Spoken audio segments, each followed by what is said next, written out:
من الشيطان الرجيم بسم الله الرحمن الرحيم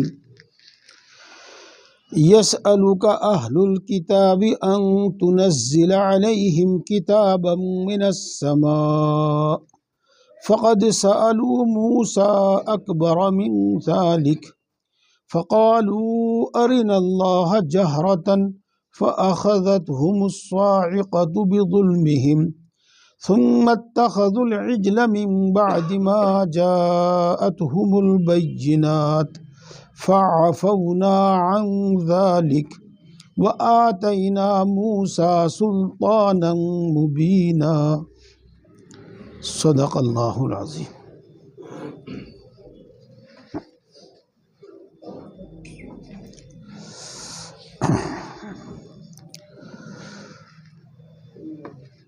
اس آیت شریفہ میں بہت مختصر کر کے کئی واقعے عبرت و نصیحت کے اس امت کے واسطے بیان کر دیے گئے ہیں۔ ان کو سمجھنے کے واسطے آپ پہلے تھوڑی سی تمہید سنیے۔ اہل مکہ نے رسول اللہ صلی اللہ علیہ وسلم سے مطالبہ کیا کہ آپ نبی ہونے کا دعویٰ کرتے ہیں تو اپنے نبی ہونے کی دلیل پیش کیجیے۔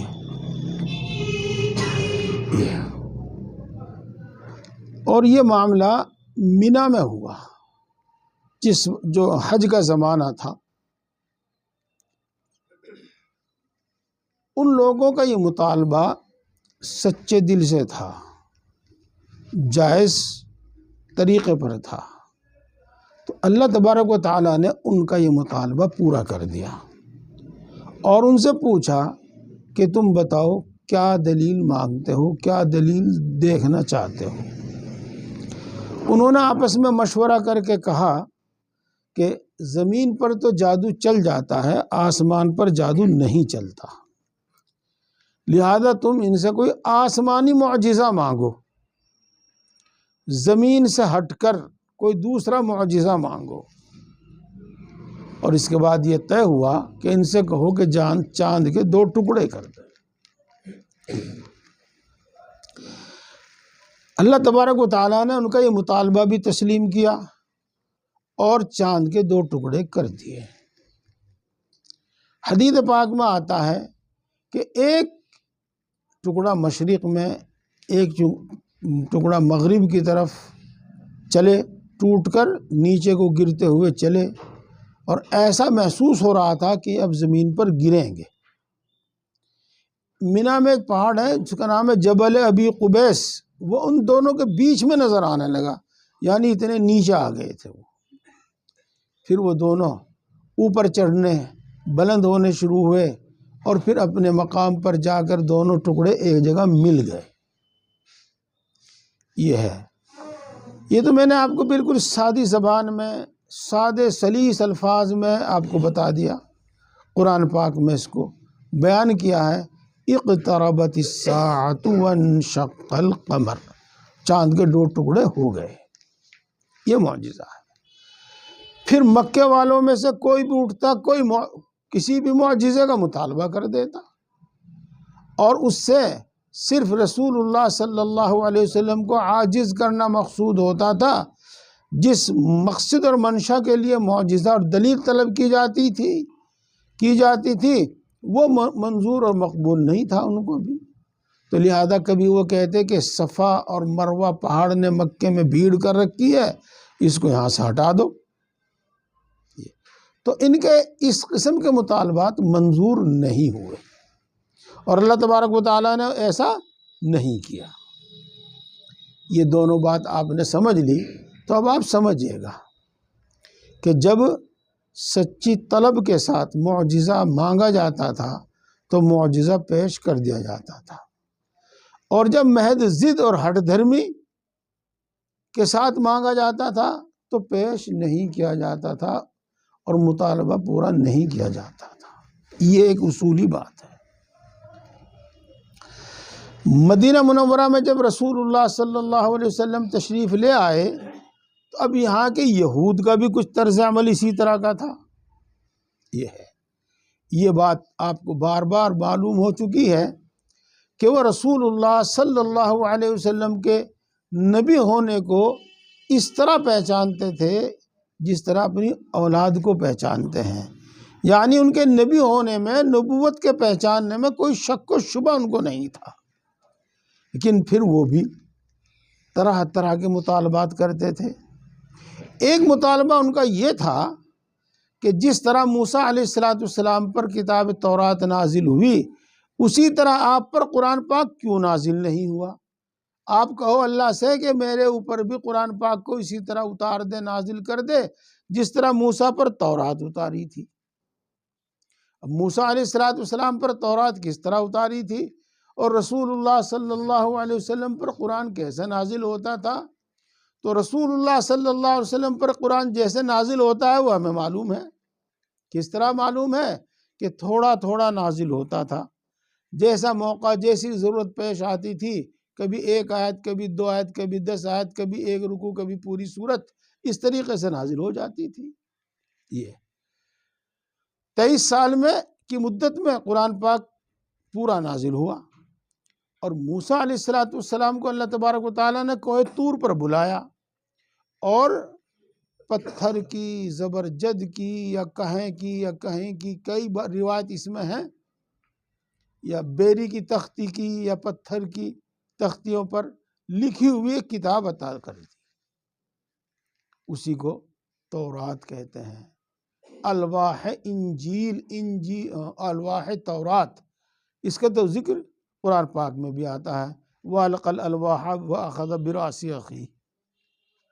تو جس طرح موسیٰ علیہ السلام پر پوری کتاب لکھی لکھائی ایک بار میں نازل ہو گئی، آپ پر بھی قرآن پاک لکھا لکھایا ایک بار میں نازل ہو۔ یہ تو دوستو، اب میں آپ سے کہوں گا وہی اپنی پرانی بات، آپ دھیان دیجیے گا، دھیان دیجیے گا۔ جو دعا اور جو مطالبہ، اور آج تو دعا ہی ہے، مطالبہ تو کچھ ہے ہی نہیں، نظام الہی اور منشاء الہی کے مطابق ہوتی ہے، قبول ہوتی ہے، اور جو تقدیر الہی اور نظام الہی، منصوبہ الہی کے خلاف ہوتی ہے، قبول نہیں ہوتی۔ سن لی بات؟ اس کو یاد رکھیو ہمیشہ، کوئی شک و شبہ ہوگا پوچھ لیو۔ جو دعا اللہ کے نظام کے مطابق ہوتی ہے، نظام الہی کے مطابق ہوتی ہے، دستور کے مطابق ہوتی ہے، تو قبول کی جاتی ہے، اور جو اس کے خلاف ہوتی ہے تو رد کر دی جاتی ہے، قبول نہیں کی جاتی، یعنی وہی بات پوری نہیں کی جاتی، اس کے بدلے کچھ اور دیا جاتا ہے۔ یہ چونکہ اللہ تبارک و تعالیٰ کے یہاں طے تھا کہ قرآن پاک 23 سال میں پورا ہوگا، اب اللہ ان کے مطالبے کی وجہ سے، ان کے کہنے کی وجہ سے اپنا نظام تو نہیں بدل دے گا، اس لیے ان کا یہ مطالبہ پورا نہیں ہوا۔ لیکن ان کو اگر یہ جواب دیا جاتا جو آپ مومنین کو، مسلمانوں کو، یقین کرنے والوں کو دیا گیا ہے، وہ اس کو بالکل نہ مانتے، اس کو بالکل رد کر دیتے، اور اگر ان کا منشا واقعی صحیح بات معلوم کرنا ہوتا تو یہ جواب ان کو دے بھی دیا جاتا، لیکن چونکہ ان کا مقصد تو صرف لاجواب کرنا، ضد اور ہٹ درمی تھا، اس لیے اللہ تبارک و تعالیٰ نے دوسرا جواب دیا، اور ایک نہیں بلکہ ان کے باپ دادا تک کی، دور اوپر تک کی، موسیٰ علیہ السلام تک کی ان کی بہت ساری حرکتیں گنوا دی۔ یہ اللہ رب پاک نے رسول اللہ صلی اللہ علیہ وسلم سے خطاب فرماتے کر یہ فرمایا، اے محمد، یہ تو ایسے الٹے سیدھے سوال کرتے رہتے ہیں، آپ ان کے جواب کے چکر میں نہ پڑیں۔ یہ تو موسیٰ علیہ السلام سے بھی ایسا سوال کر بیٹھے تھے جو پورا نہیں ہو سکتا تھا۔ مثلا انہوں نے یوں کہا تھا کہ اللہ تبارک و تعالی ہمیں آنکھوں سے دکھائی دے، اللہ ہمارے سامنے آوے اور آنکھوں سے دکھائی دے، اور یوں کہے کہ ہاں یہ موسیٰ ہیں، میرے نبی ہیں، یہ تورات ہے، میری کتاب ہے، میں نے یہ حکم دیے ہیں، اور تم ان پر عمل کرو، تب عمل کریں گے، ہم نہیں تو ہم تو کرتے نہیں.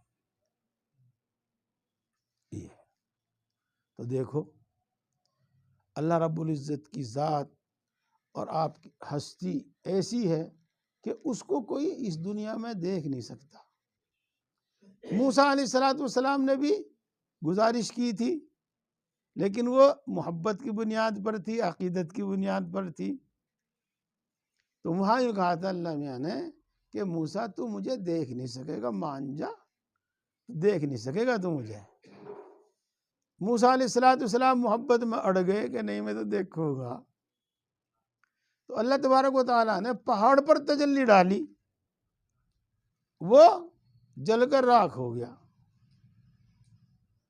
تو اللہ تبارک و تعالیٰ کو اس دنیا میں کھلی آنکھوں سے دیکھا نہیں جا سکتا، خواب وغیرہ کی بات الگ ہے. تو وہاں بھی ان کا یہ مطالبہ اور سوال بڑا بے ادبی اور گستاخی کا تھا، نظام الہی کے خلاف تھا، اس واسطے قبول نہیں کیا، بلکہ بے ادبی اور گستاخی کی وجہ سے نقد سزا دی گئی ان کو.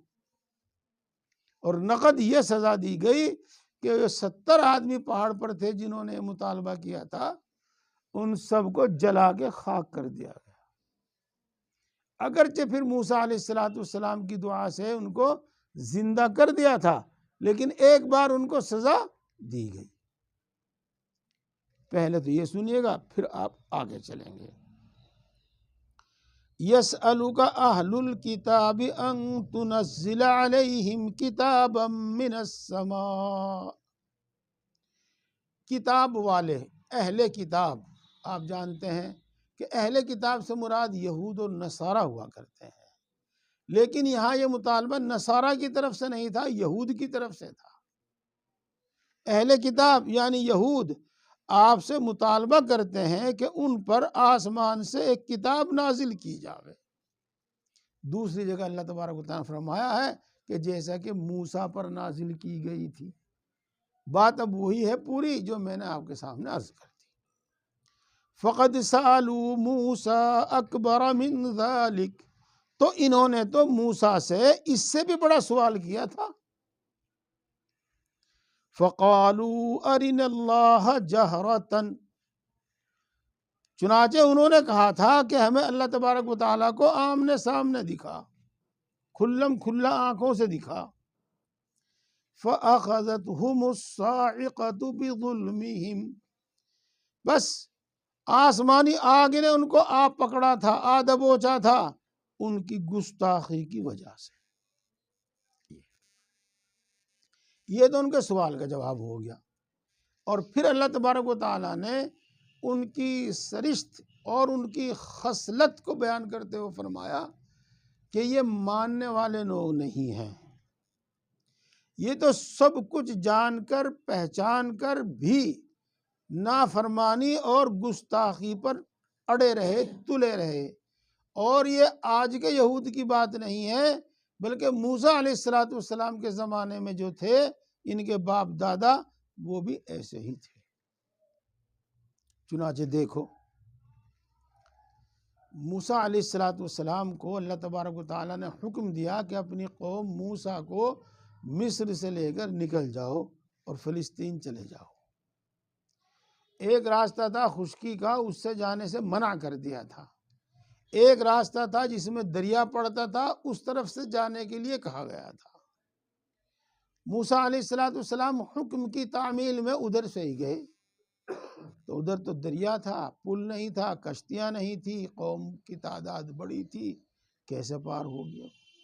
یہ ادھر فرعون نے اپنی قوم اور اپنے لشکر کے ساتھ موسیٰ علیہ السلام اور ان کی قوم کا پیچھا کیا اور ان کو گرفتار کرنا چاہا.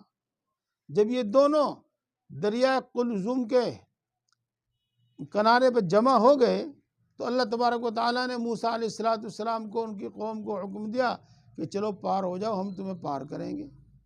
12 راستے بن گئے. اللہ تعالیٰ نے موسیٰ علیہ السلام کے پاس وحی بھیجی کہ دریا پر اپنا ڈنڈا مارو، تو 12 راستے بن گئے. پانی بیچ بیچ میں اس طرح رک گیا، پہاڑ کی طرح، دیوار کی طرح، پہاڑ کی طرح.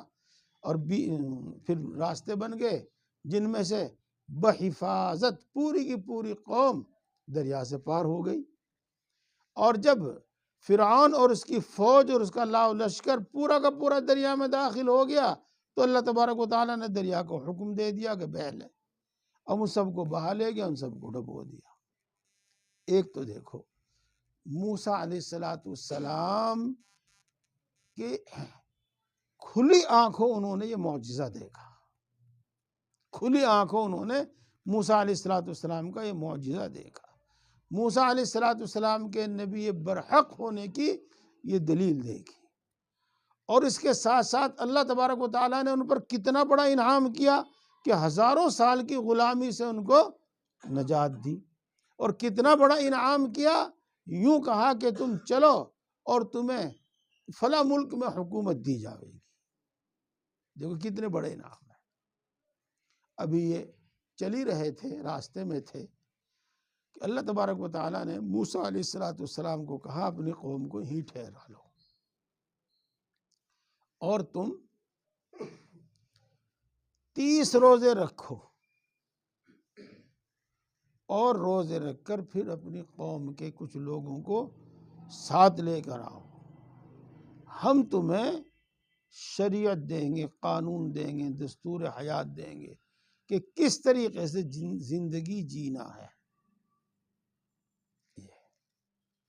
دوستو یہاں بھی میں تھوڑا سا رکوں، صرف قصہ کہانی مقصود نہیں ہوتا، میں آپ سے ایک بات پوچھوں، آپ ذرا اپنے دل میں اس کا جواب سوچ لیں، اگر زبان سے نہ دیں۔ اگر کسی ملک میں کوئی دستور نہ ہو، بلا دستور کے کوئی ملک اور کوئی حکومت چلے گی؟ نہیں چلے گی، اور اگر چلے گی بھی تو ہر حاکم، ہر قاضی، جج اپنی منمانی کرے گا، اپنے من مانے فیصلے کرے گا۔ یہ ہے، کوئی اس پر قدغن بھی نہیں لگا سکے گا، کوئی روک بھی نہیں لگا سکے گا کہ تو نے صحیح کیا ہے، تو نے غلط کیا، کیونکہ اس دستور کے تحت اس کو غلط بتاوے گا۔ اور ہر آدمی میں اتنی عقل کہاں کہ صحیح اور غلط کو پہچان سکے، ہے نہیں۔ تو اللہ تبارک و تعالیٰ کا یہ ایک بہت بڑا انعام ہے کہ وہ کسی قوم کو جینے کے اصول اور جینے کا قانون، حکومت کا قانون بیان عطا فرما دے۔ اللہ تبارک و تعالیٰ کے قانون عطا کرنے میں ایک بڑی بات یہ ہے کہ وہ سب کے حق میں یکساں ہوگا، برابر ہوگا۔ ایسا نہیں کہ اگڑی جاتوں نے کچھ اور بنوا لیا اور پچھڑی جاتوں کو پچھاڑ دیا، ایسا نہیں ہوگا۔ ہاں، جن کے ہاتھ میں حکومت ہے انہوں نے اپنے مفاد میں آئین اور قانون بنا لیا، ایسا نہیں ہوگا، بلکہ امت کے، قوم کے، بلکہ زمین پر بسنے والے تمام انسانوں کے مفاد کو سامنے رکھ کر تب وہ قانون بنایا جائے گا۔ اور اس کے علاوہ کوئی انسان کتنا بھی عقل مند ہو، کتنا بھی علم والا ہو، اللہ کے علم کے سامنے تو کوئی حیثیت ہی نہیں ہے۔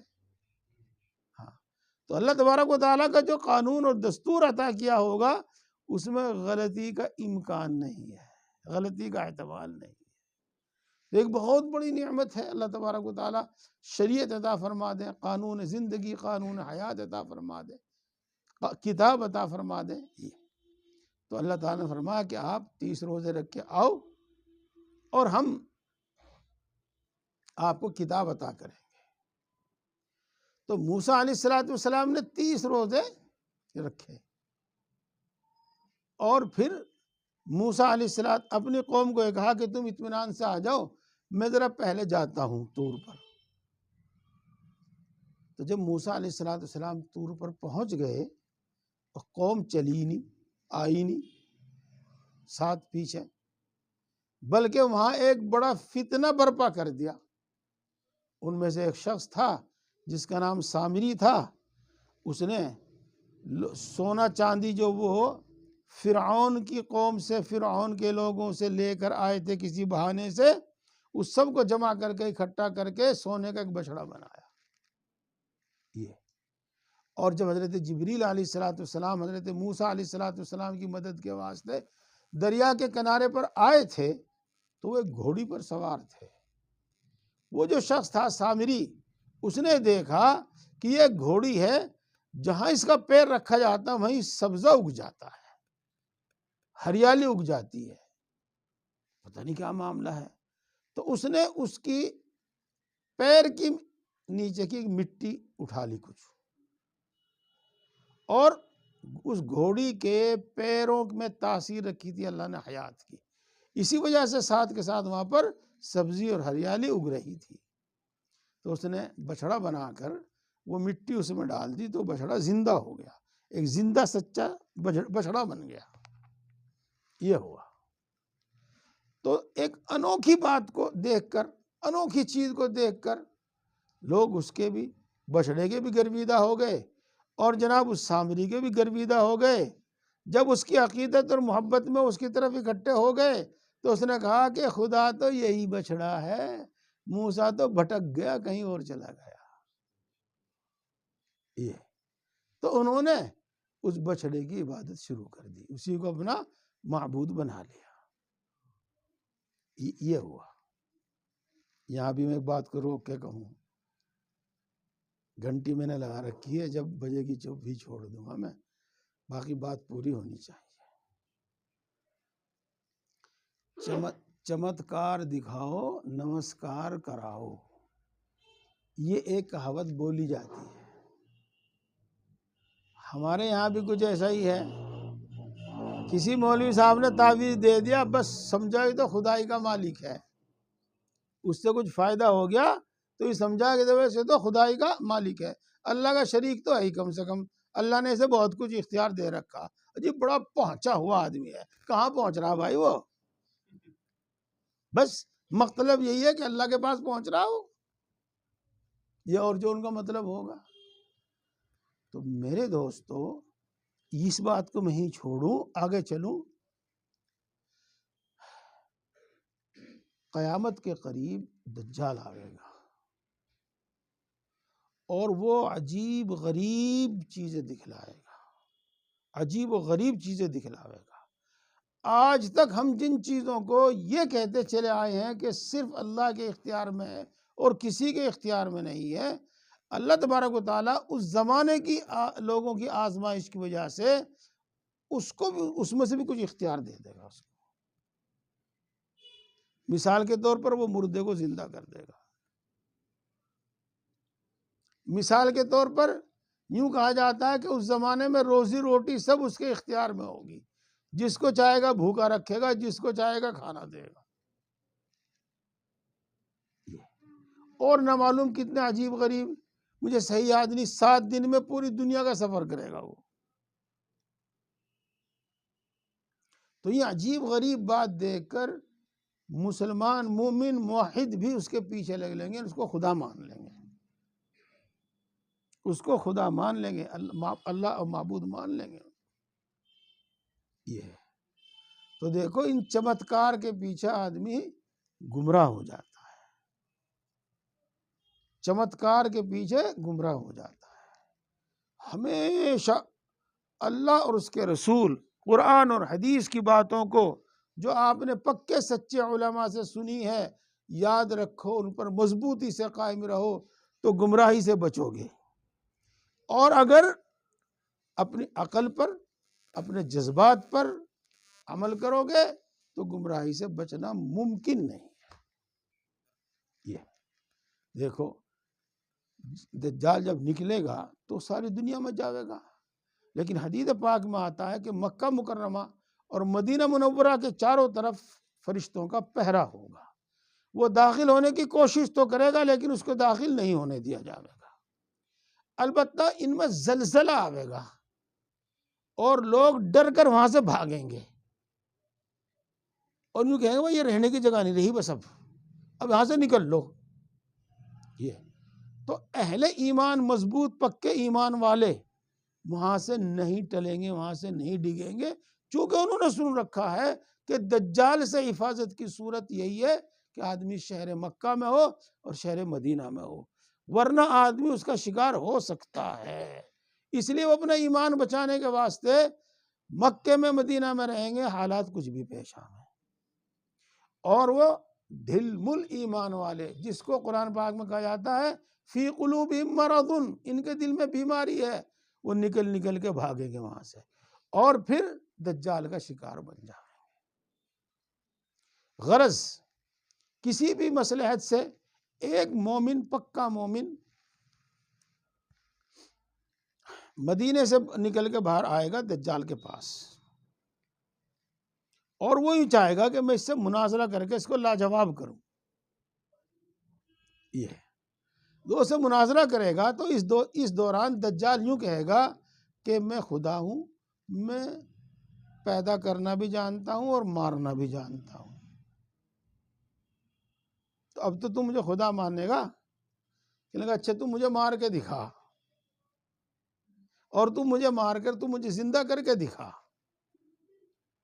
یہ تو دجال اسے مار دے گا، پھر اسے زندہ کر دے گا۔ تو وہ زندہ ہونے کے بعد اٹھتے ہی کہے گا کہ واہ واہ، اب تو مجھے پکا یقین ہوگا کہ واقعی تو دجال ہی ہے، اس لیے کہ تیرے بارے میں رسول اللہ صلی اللہ علیہ وسلم نے ہمیں یہ پیش گوئی فرمائی تھی، اور ہمیں یہ بات بتائی تھی کہ اس کو یہ اختیار دیا جائے گا۔ تو دیکھو پھر سن لو میرے الفاظ، یہ چمتکار اور یہ کرامت اور یہ فلان یہ دھماکہ یہ کوئی حیثیت نہیں رکھتی۔ اللہ کے رسول کی بات مانو، قرآن حدیث کی بات مانو، اور اس پر بالکل پوری طریقے سے جمع رہو۔ سمجھ میں آوے جب، نہ سمجھ میں آوے جب، نفع نظر آوے جب اور نقصان نظر آوے جب، ہر حال میں جمے رہو تو جان بچے، ورنہ بچتی نہیں۔ اسی چمتکار کی وجہ سے، اسی انوکھی بات کی وجہ سے پوری قوم کچھ لوگوں کو چھوڑ کر اس بچھڑے کی عبادت کرنے لگی۔ اس کا ذکر ہے، میں اس بات کو ابھی یہیں چھوڑ رہا ہوں، پھر بتاؤں گا اس کو۔ اس کے درمیان میں آپ کو ایک بات بتا دوں، ہمارے امت مسلمہ میں صحابہ کرام رضوان اللہ تعالی علیہ مجمعین کے بعد کچھ بزرگان دین کے نام بڑے مشہور ہیں۔ ان میں سے ایک رابعہ بصریہ رحمہ اللہ ہے، اور ایک حضرت حسن بصری رحمہ اللہ ہیں۔ دونوں بصرائی کے رہنے والے، ایک مرد ایک عورت، یہ کوئی میاں بیوی نہیں تھے، یہ تو الگ الگ تھے۔ ایک اپنے زمانے کی بڑی عبادت گزار متقی پرہیزگار عورت تھی، ایک اپنے زمانے کے بڑے متقی پرہیزگار اور عبادت گزار مرد تھے۔ ہاں، یہ یوں کہتے ہیں کہ اگر تم کسی کو ہوا میں اڑتا ہوا دیکھو،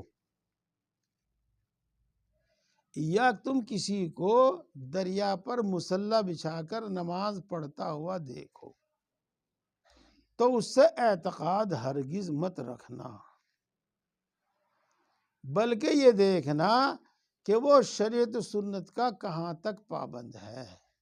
اگر وہ شریعت سنت کا، اللہ کے احکام کا پابند ہے تو وہ اللہ کا ولی ہے، اور اگر وہ اس کا پابند نہیں ہے تو وہ اللہ کا ولی نہیں ہے، کوئی نہ کوئی دھوکہ ہے۔ یہ بات ہو گئی۔ ہاں، ایک اور دلچسپ قصہ سنایا جاتا ہے۔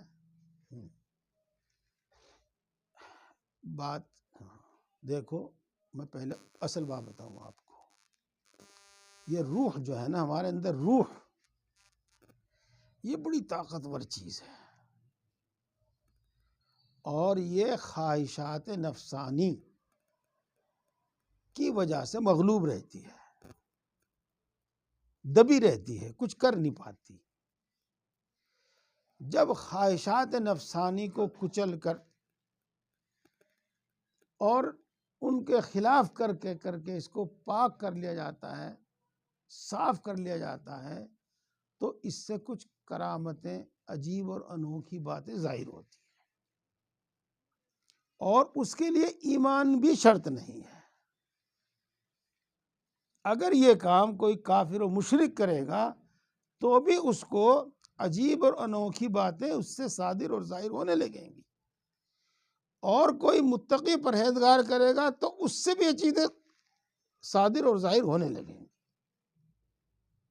اور بے شمار واقعات کتابوں میں اس طرح کے لکھے ہیں، یہ لکھا ہے، اور میں نے لکھا بھی ہے، اور میں نے خود حضرت مولانا مسعود اللہ خان صاحب جلال آبادی نور اللہ مرقدہ سے سنا ہے کہ حضرت خواجہ معین الدین چشتی رحمہ اللہ جب ادھر راجستھان میں تشریف لائے تو اللہ تبارک و تعالیٰ نے ان کی برکت سے بے شمار لوگوں کو ایمان کی توفیق عطا فرمائی.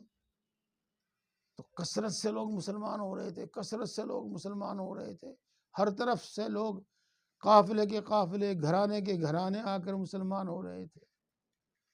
تو بادشاہ کو خطرہ محسوس ہوا کہ بھئی اگر یہی سلسلہ چلتا رہا تو سب لوگ اس کے پیچھے ہو جائیں گے، کیا پتا پھر یہ مجھے بادشاہ رہنے دے یا نہ رہنے دے، اور بس ہمیں تو روزی روٹی کی فکر رہتی ہے، انہیں اپنی کرسی کی تخت و تاج کی فکر رہتی ہے.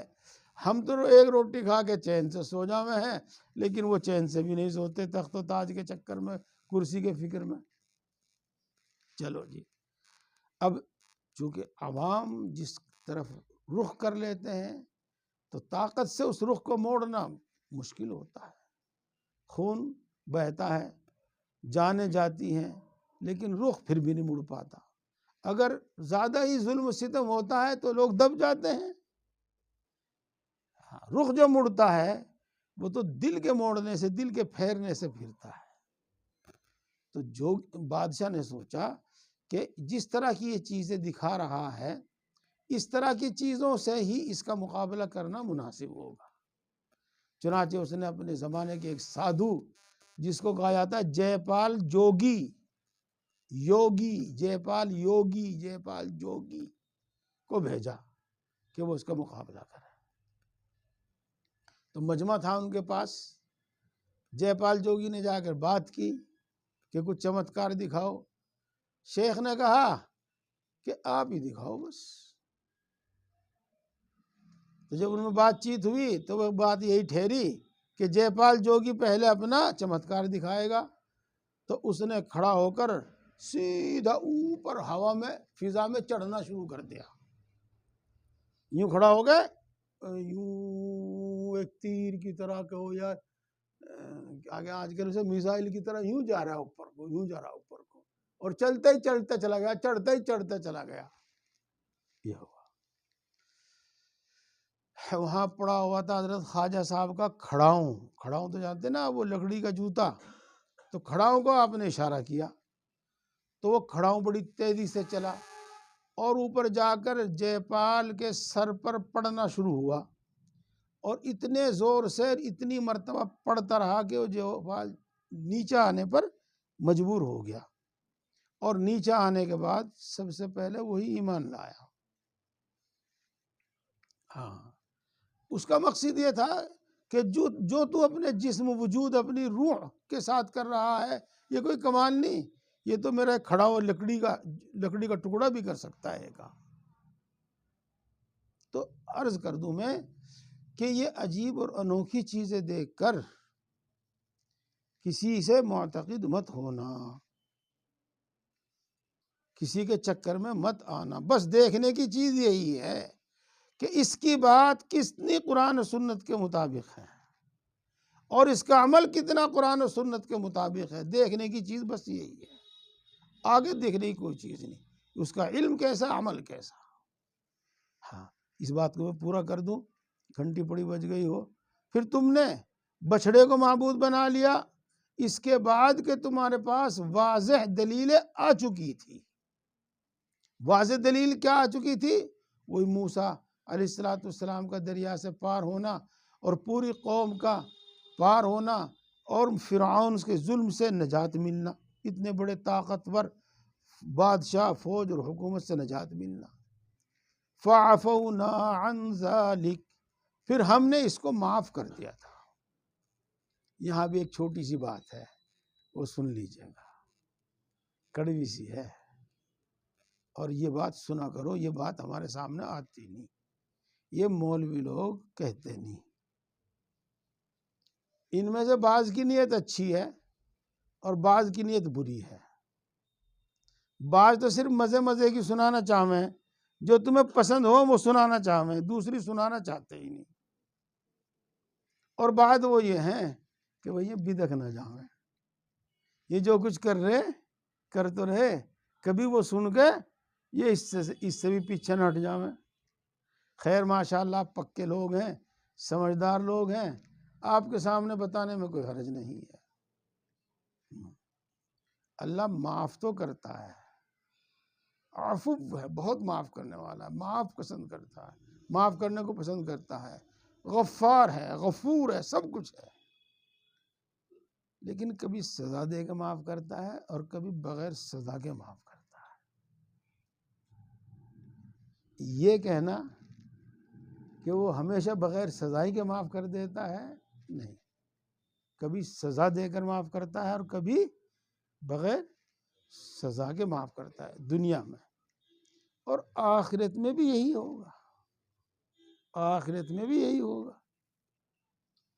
جس کو چاہے گا کفر و شرک کے علاوہ کوئی کتنا بھی بڑا گناہ ہو اور کتنے ہی بھی ہوں، بغیر سزا کے معاف کر دے گا، اور جس کو چاہے گا جہنم میں بھیجے گا، اور وہاں سزا دے کر پھر معاف کر کے جب جنت میں لاوے گا۔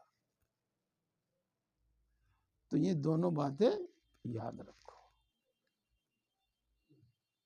یہ بات تفصیل سے ہر جگہ نہیں بتائی جاتی، ورنہ آپ سنے ہوئے ضرور ہیں، یہ واقعہ پیچھے بھی آ چکا ہے۔